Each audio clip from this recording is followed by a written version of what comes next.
सदाशिवसमारम्भां शङ्कराचार्यमध्यमाम् अस्मदाचार्यपर्यन्तां वन्दे गुरुपरम्परां नारायणं नमस्कृत्य नरं चैव नरोत्तमं देवीं सरस्वतीं व्यासं ततो जयमुदीरयेत्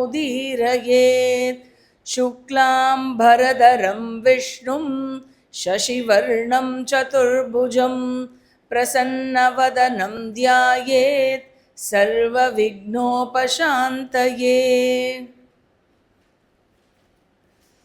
So we have been seeing the first two shlokas of Sahasranama, and we saw that in the first shloka there are totally 9 namas of Vishnu, and in the second shloka we saw that there are 8 namas. So in total, in the first and second shloka there are 17 namas, and I think we had completed 15 of them. So 15, 14 now.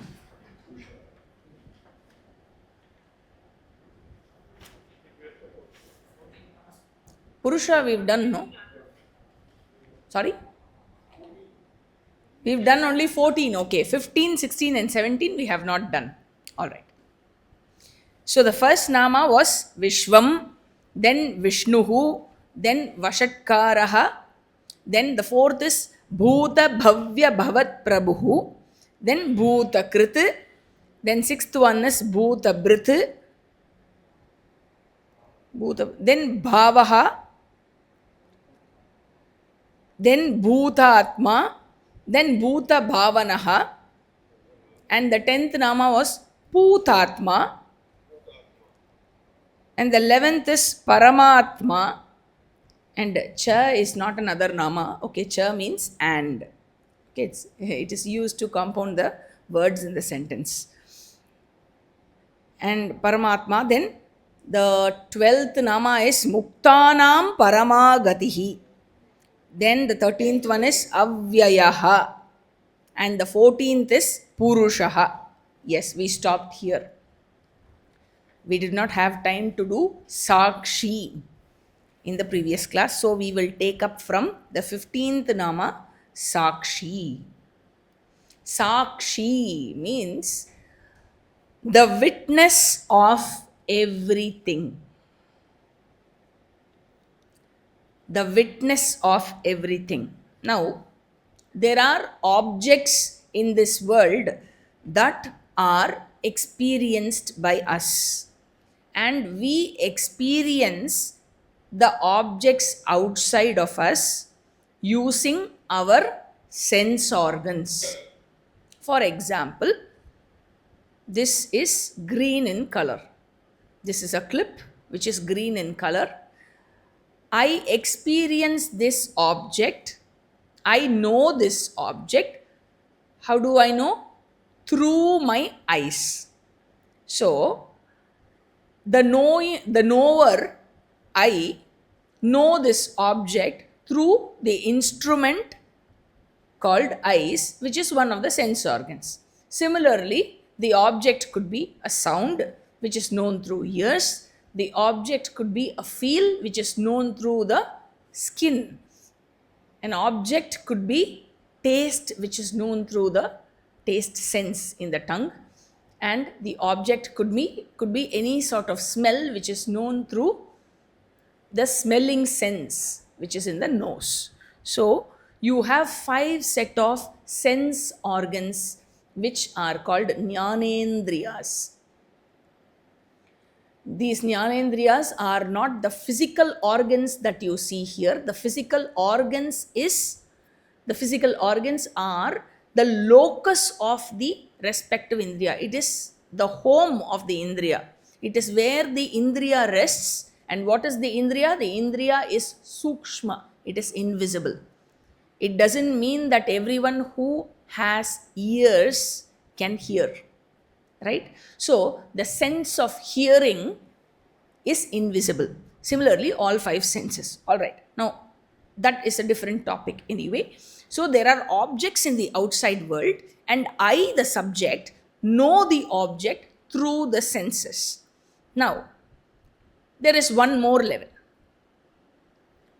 The mind is the knower of the object through the senses.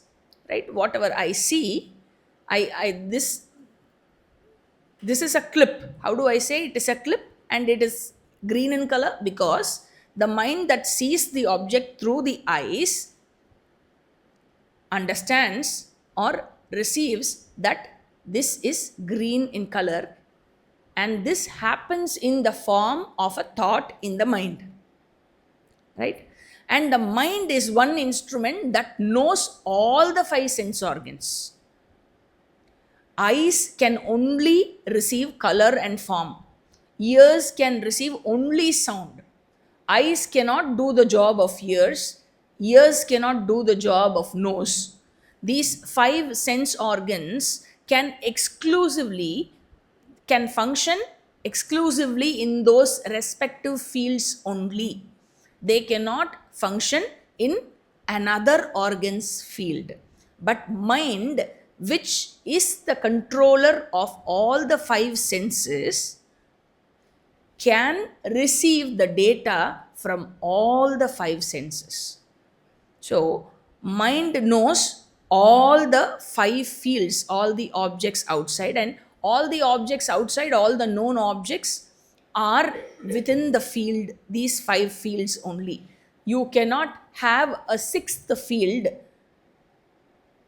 because even if a sixth field exists, it doesn't exist for you because you don't have the sense. And even in these five sense organs, there is a range in which human sense organs can grasp, right?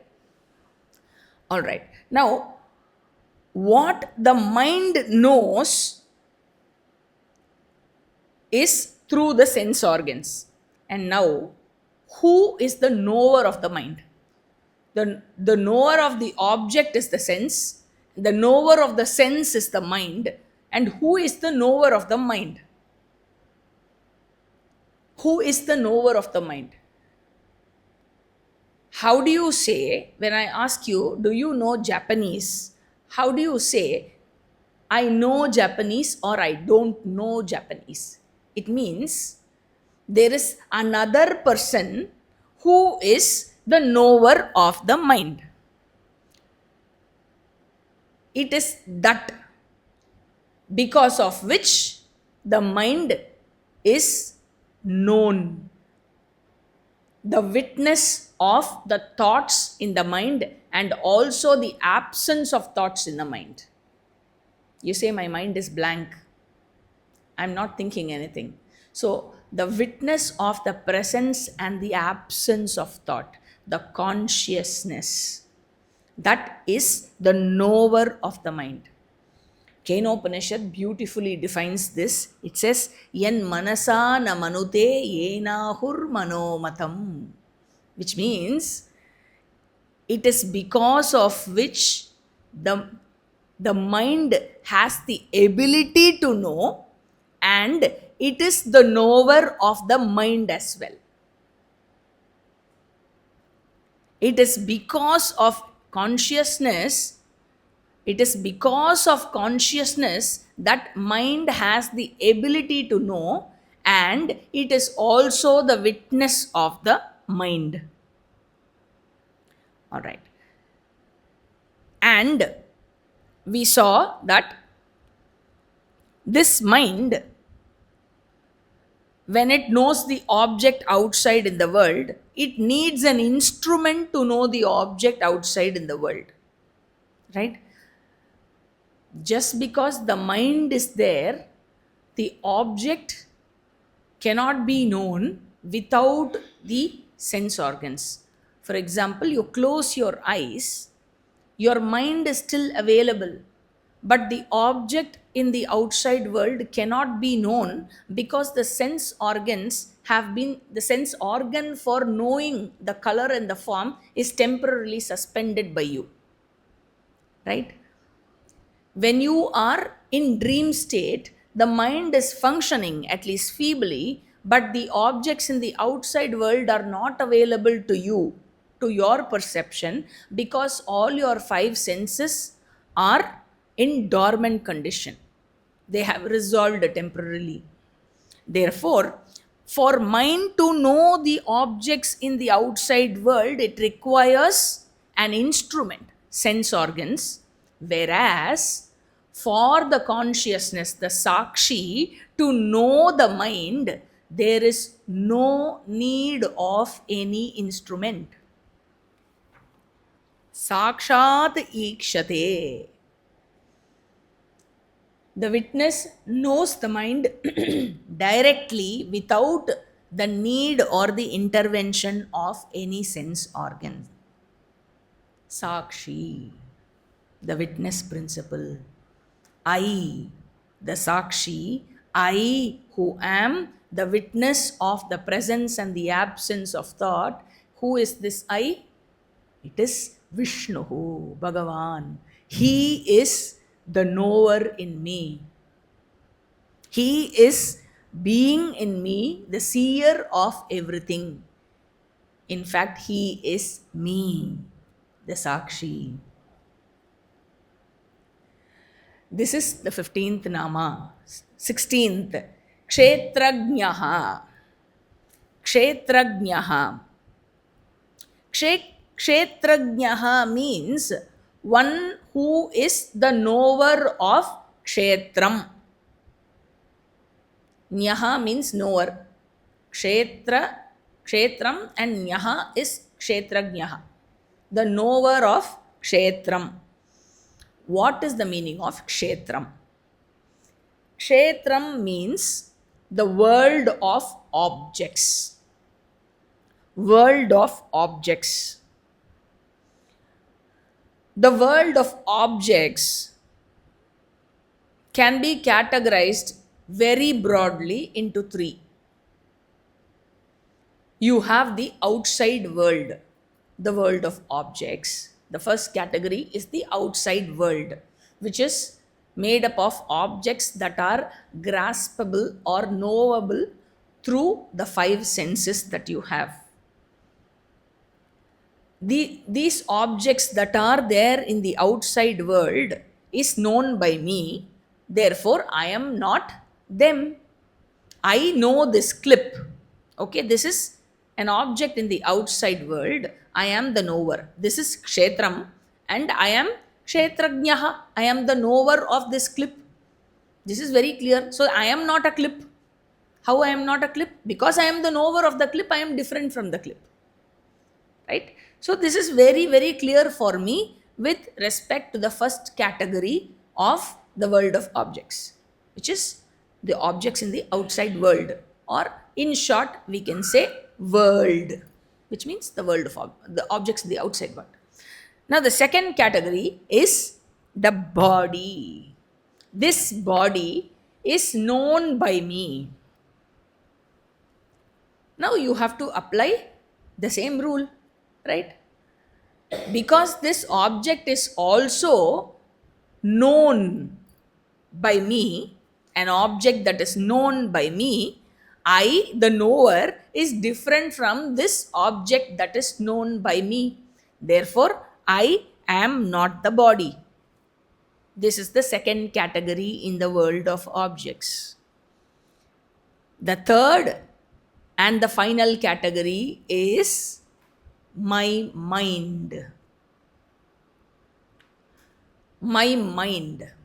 I know my mind. How do I know my mind?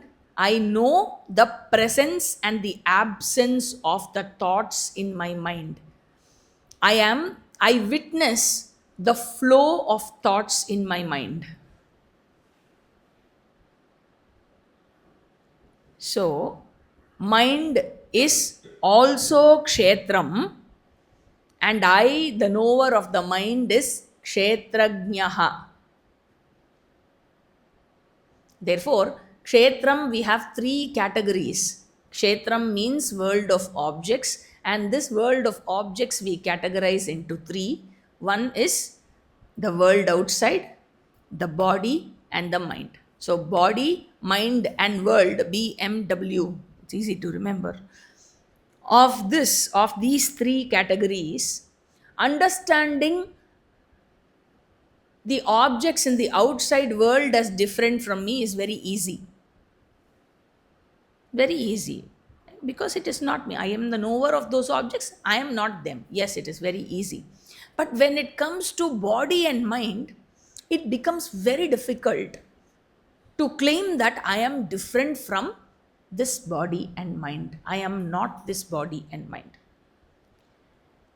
This is so because of the proximity, and it also functions, this object also functions as an instrument for me. It appears to be me because of the proximity and because it is an instrument that I use. Now, for example, as long as this specs is outside, I say, can you get me the specs? So they get you the specs and you wear the specs. And afterwards, it is so proximate to you that many people, they search for the specs wearing the specs itself. It becomes you. Now, whenever you say I, it is including this specs. Now you say, yes, I see. I read it. I am seeing it clearly. So when I say I, that I is including the specs. You don't say I and the specs. Because though this is an object that is different from me, because of its proximity and because this is an instrument which is very close to me, it is taken to be me itself. This is how the body and the mind are mistaken or taken to be the subject. Instruments, this is how they get included in the subjects. Now, how do we say, there can be a question here as to how we say that the body and the mind are instruments and how I am different. Because when I say they are instruments, obviously I am different from them. I cannot be them. But I need to know how body and mind are instruments. How do we say that? Is because during sleep, I don't use this body and mind. If they are me, they should be available with me in all my three states, right? In Jagrata Avastha during the waking state, they are there. In Swapna Avastha during the dream state, mind is feebly available, but this body is not there. I assume a different body in the dream. And during deep sleep state, mind has also gone totally dormant. Mind has also completely resolved. Therefore, there is no body, there is no mind. And when I wake up again, I again start using this body and mind. Therefore, body, mind are also kshetram. All right. Now, in this understanding, as one studies Shastram systematically, earlier before coming to the study of Shastram, the common idea that everyone has is I am this body. And then you learn that there is a consciousness. And then he graduates to say that to understand that I am the body and I have a consciousness. And then the understanding further refines as he regularly attends classes and regularly studies and stays committed with the teacher and the teaching. And then he understands that I am really the consciousness principle. I am the Sakshi. I am the Kshetrajnaha. I am not the Kshetram. I am the consciousness with this body which is incidental. This body is incidental while I am not incidental. I am the Chaitanyam the consciousness that pervades every body, and I, the consciousness, pervade and enlive every body. What happens here is, when we say that consciousness is pervading in every body and it enlivens every body, there could be, there is a general misconception that can happen here, that there are many consciousness. That person is a conscious, this person has consciousness, that person is a conscious. Therefore, there are many there are many atmas. Atma means self or the consciousness. So there are many atmas, and we get to see a lot of movies, and we get to see a lot of ghost movies or horror movies where there are stories on, imaginary stories on what happens after death. In some atma travels and it comes back, it takes another body, it takes revenge and all those things. This word atma is used in so many places that we tend to understand that consciousness or atma means something, some spirit or something that is ghost, that is a ghost. No, it's not like that. And again, we are given to the wrong understanding that there are many consciousness. How to understand? It is one conscious which pervades and enlivens every body. It is like the light principle. There is light in this room. When we talk of light, we talk of the prakasha, we don't talk of the deepaha. Deepaha is the source of the light, right? We don't refer to the deepa, because when we say you cannot see the light as an object, but it is because of the light that you see objects. There can be a question, why I see the light? That is not prakasha. We are talking of prakasha, that is deepa, and prakasha has pervaded, has filled up this room, and it pervades every object in the room, and that is why every object in the room is evident to you. Now, if I show my hand like this is evident to you because of the light in this room, right? I show my hand like this. So, this finger, light pervades this finger, therefore, you see this finger. And then light pervades this finger, you see this finger. I show like this, okay? Light pervades this finger, you see this finger. Now, is there light here or no? There is light here, but you don't see light separately as an object because there is no object here. Now, if I bring an object here, you see it because the light here has manifested in this object. It is just the same way consciousness that pervades everything cannot be seen as a separate object, but it is because of consciousness that everything is known. Just like how electricity pervades, an electricity that pervades a small bulb or a tube light or a small light in the room, and the electricity that pervades a very huge floodlight in a cricket stadium or a football stadium. It is, the electricity is one and the same, but the instrument or the upadhi being different,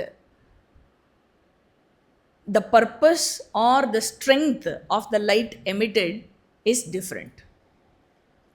Similarly, consciousness that pervades an individual entity is like the electricity that pervades a small bulb, and consciousness that pervades the total. Here we compare that to the electricity that pervades the floodlight in the stadium. Just like that, the consciousness that pervades the Vyashti Sharira, which is called Jivatma, and the consciousness that pervades the Samashti Upadhi, called Paramatma. This is how we say it is one and the same. We say the electricity is one and the same. How do we say the electricity is one and the same? This is a bulb and that is a floodlight. Yes, Upadhi is different, definitely. We don't disagree on that point. But the point that we try to communicate is from the drishti, from the angle of the current or the electricity, it is one and the same current. Similarly, from the drishti of Chaitanyam, it is one and the same consciousness that pervades both the individual shariram and the total shariram. This Jivatma Paramatma Aikyam is unfolded by Shastram. This is called Mahavakya. Mahavakya means an equation. This is an equation. When do you equate things? You equate things, you don't equate things that are not same. You can't say 3 7 3 is equal to 7. You don't say 3 is equal to 7. Okay, because they are not same, you can't equate them. Then can you say 7 is equal to 7? There is no need of an equation here because 7 is already 7. There is no need to say 7 is equal to 7. So, when two things are not equal, you cannot equate them. You cannot draw up an equation. And when it is the same, there is no need of an equation. So, when do you draw up an equation? When you have to say 3 plus 4 is equal to 8 minus 1. This is an equation. Now, in essence, both are the same, but seemingly the right hand side is different from the left hand side. So, the teacher, the maths teacher who is teaching the child should probably be in second or third standard. The teacher says, see, this side you have 3 and 4, and there is a plus sign in between. Now, these three individually are different from the right hand side. You have the number 8, the number 1, and you have a minus sign in between. They are entirely different. The left hand side is entirely different from the right hand side when you take the individual component. But in essence, 3 plus 4 is 7 and 8 minus 1 is 7. Therefore, essentially, the left hand side and the right hand side are one and the same. In the vision of the essence, it is one and the same. Now, just like how this maths teacher is, helping the child to see what she sees beyond the superficial differences. In the same way, similarly, the Upadesha Karta, the teacher, the Guru, helps the student understand Jivatma Paramatma Aikyam. Yes, there are differences superficially. We don't disagree on the superficial difference. But we are not talking about the superficial aspects here. We are talking of it in essence. And the inquiry that is made to make the student understand this Mahavakya, Jivatma Paramatma Aikyam, is called Jnana Yoga or Vedanta Shravana Manana. And the knowledge is called Jivatma Paramatma Aikya Jnanam. In other words, Atma Ekatva Jnanam. It is one Atma. Though we say Jivatma and Paramatma, essentially it is one Atma.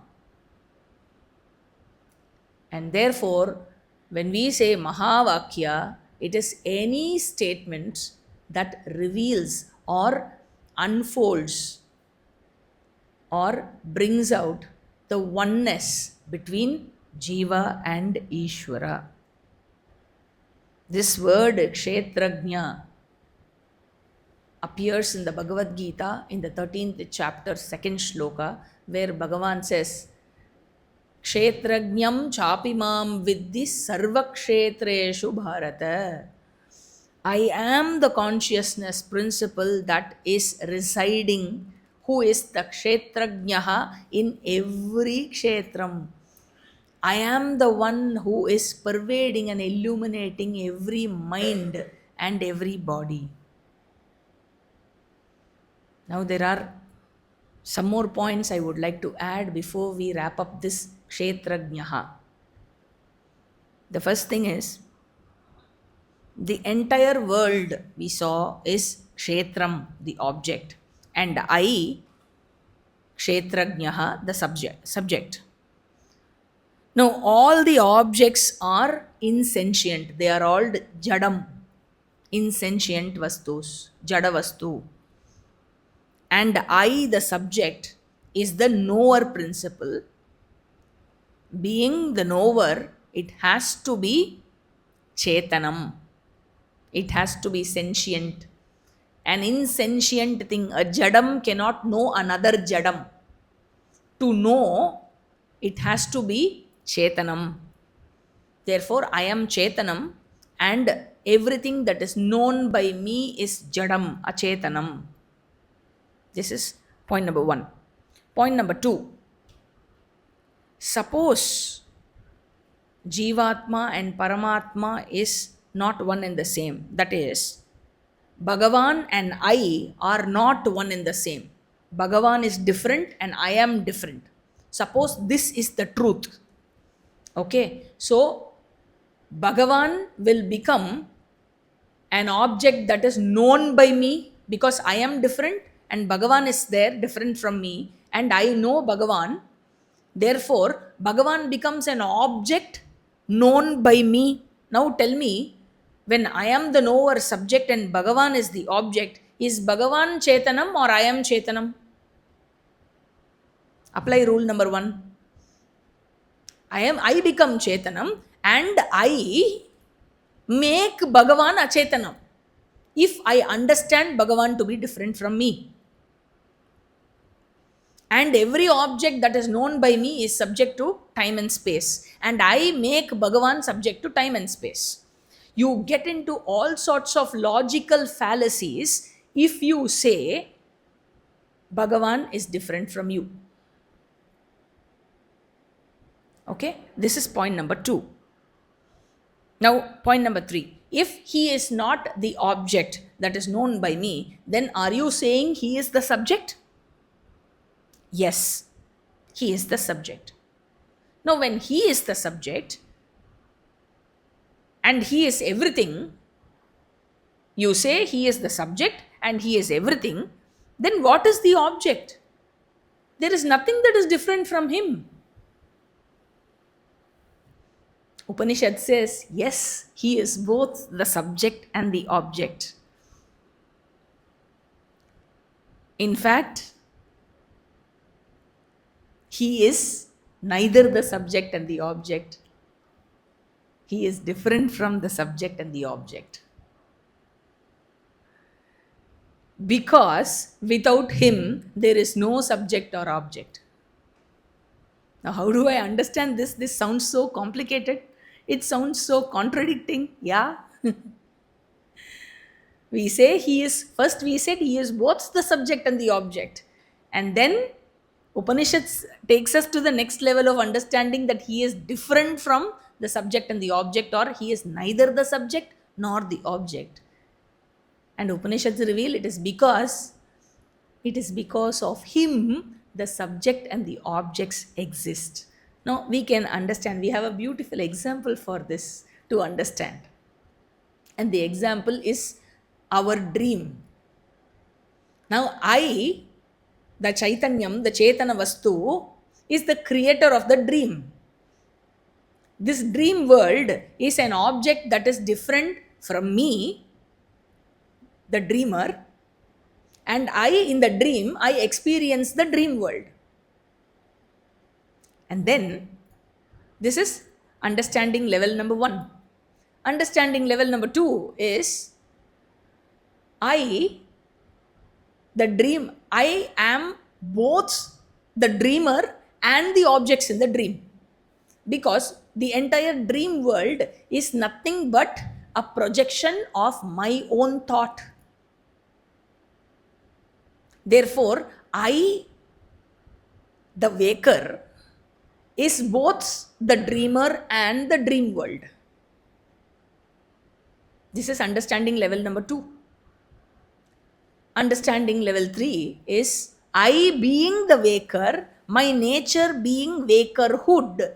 I am neither the dreamer nor the dream world. Because both the dreamer and the dream world, they exist, their existence is because of me. I lend existence to them, and without me, the waker, there is neither the dreamer nor the dream world. This is very beautiful, but if you are unable to comprehend this at this stage, it is okay, it is still okay. Don't break your head, okay? Because there are many other texts that will gradually take you here. Slowly we go through texts from after Vishnu Sahasranama. If you have interest and you are willing to continue, we can start a course where we start from the basic texts and which will get you to this level of understanding. All right. This is Kshetrajnaha, 16th Nama. 17th Nama, Akshara. Akshara is one who is not subject to decay or decline. Akshara. Na ksharati iti aksharaha.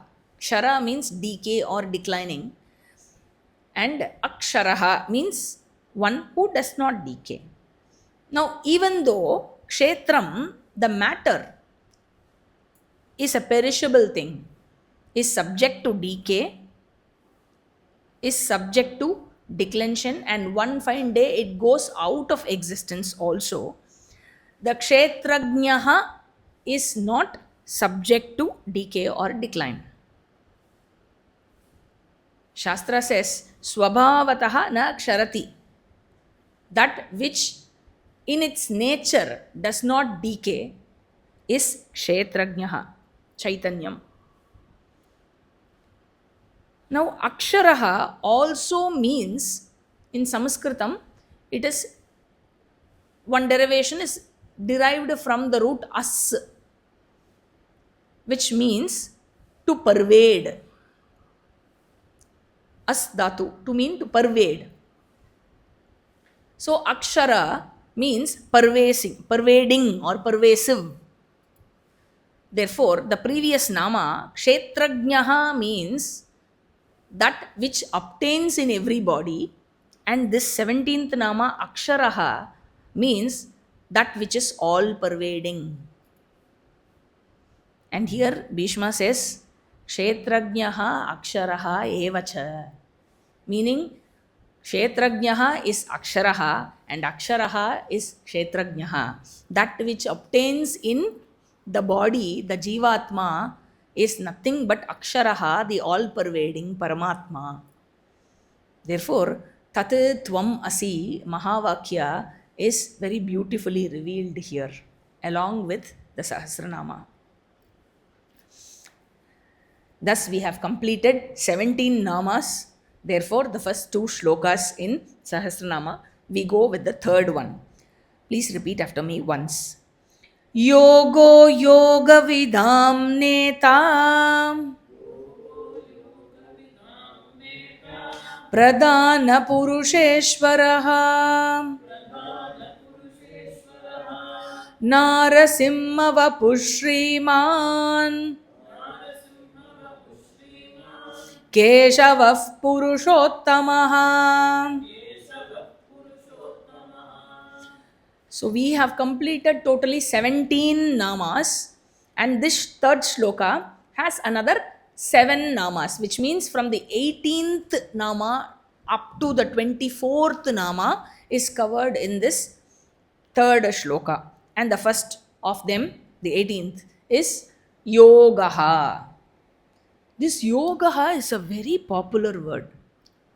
It is from yuj dhatu. And yoga has two meanings. Okay, many meanings are there. We are considering two meanings here. One meaning is yojana. Yojana. This is not Tamil yojana. Okay, in Tamil when you say yojana pandra, means I'm thinking. Okay, this is not Tamil yojana. This is Samskrita yojana. Yojana is the first meaning. The second meaning is nirodha. Nirodha. Now, yojana means to bring together. Okay, to bring together. When do you bring two things together? When they are really separated, or at least notionally separated. You have to unite them. You have to bring the union, right? So, what is notional separation? What do you mean notionally separated? Because I, not knowing that I am what I seek. I, the seeker, I actually seek my own self. That which is my own nature. Shastra says, you go on seeking and you don't find it. What do you go on seeking? You go on seeking happiness. You go on seeking eternal peace. You go on seeking completeness. Right? You go on seeking this and you don't find it outside, is because it is you and you have been searching outside. Therefore, this notional seeking, and I try to make union with completeness, I try to be one with happiness always, because I feel or I have a notion that I have a loss and I need to fulfill it, I need to complete it. Now, this loss, this sense of loss being notional, union is possible only through removing the notion, because it is not reality. And removal of this notion is brought about by jnanam given by the Shastram. So the first meaning is yojana of this word yoga from yuj dhatu, which means bringing together. Now the second meaning is nirodha. Nirodha means to discipline, to control, or to master. When do you discipline, control, or master? When something is not manageable at all and you have to make it manageable. You need to discipline it, you need to control it, you need to manage it. For example, your legs beyond a certain age, they don't cooperate. You have pain in every joint. That is, there is an age that you enter into where every joint in your body is known to you. As long as the joints don't reveal their existence, the body is perfectly all right. When you start knowing where joints are, meaning there is a pain in every joint, right? So, what do? You go to a yoga teacher, you learn yoga, pranayama, and you follow a diet.